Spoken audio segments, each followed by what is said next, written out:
Teresa Dolan from Solanco Neighborhood Ministries, and I'm the executive director here. So before our renovations, we were located in a one-story building outside of town in a location that was a bit difficult for our families to find. So moving closer to town and being more accessible and visible for families was a big reason for purchasing the building that we have now. So the big part of the food bank that we wanted to do was transition our food bank to a choice pantry model.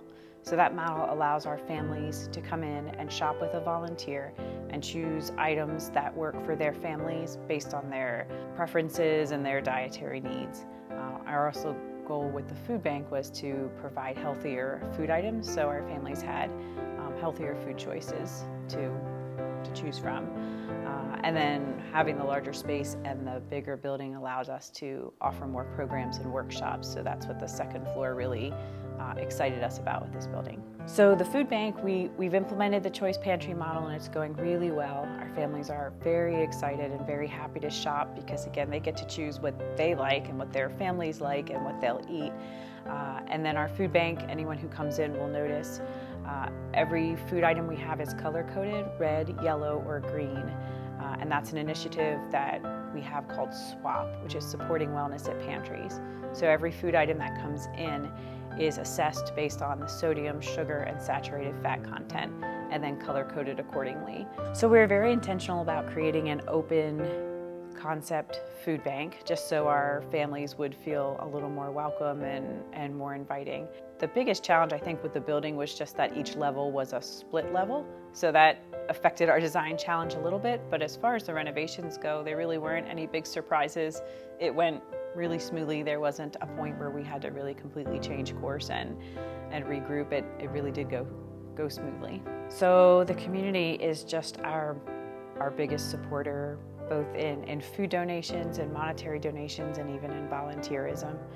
So we had a tremendous response to our capital campaign, and because of that we were able to meet our three goals, which was purchasing the building, paying off the building, renovating it, and also starting an endowment fund.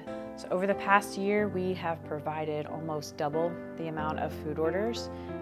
Again, combination of being in town and just the rising cost of living has seen a significant impact on the ministry. As of today, we have 284 children that we pack for in our weekend meals, which is up by nearly 50 students from last year. So shortly after we moved in, we had a woman come in who had just been through a series of very traumatic events, and she came to us and she couldn't speak.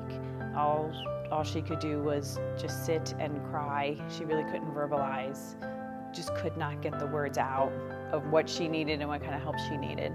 And fast forward a year later, she comes in every month and chats with the pastor. She uses our food bank. She's participated in our Christian book study. She chats with everybody. She prays for us daily. And she brings people in who have needs, and she'll bring them right to us so that we can assist them. So now that we've been in our space for about a year, we are making some security upgrades. Now that we're living here, we see some different things that need to be changed. And then our biggest change will be we're adding 2 food lockers outside of our building. So we had an unused space, and we noticed a need that families who are coming in often had difficulty getting here during our working hours. So Paul Risk is going to put in 2 food lockers for us.